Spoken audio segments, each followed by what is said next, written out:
Staying with security matters, the FCT Police Command says it has arrested 3 suspects for producing and distributing substandard paints in the FCT.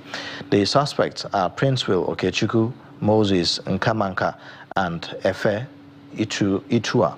The trio are the owners of a company known as Exquisite Designs and Sindep International, which produces Substandard ISONEM and Permolit Paint. The command has also arrested 2 one-chance armed robbery suspects and recovered victims, valuables, and suspect operational weapons. They are Sani Abdullahi and Abdul Idris, both 19 years.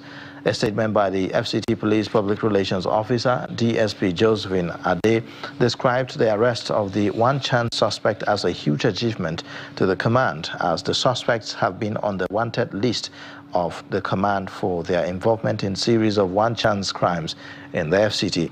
According to the statement, the suspects upon arrest were found in possession of various knives they had used in causing bodily injuries to one of their victims.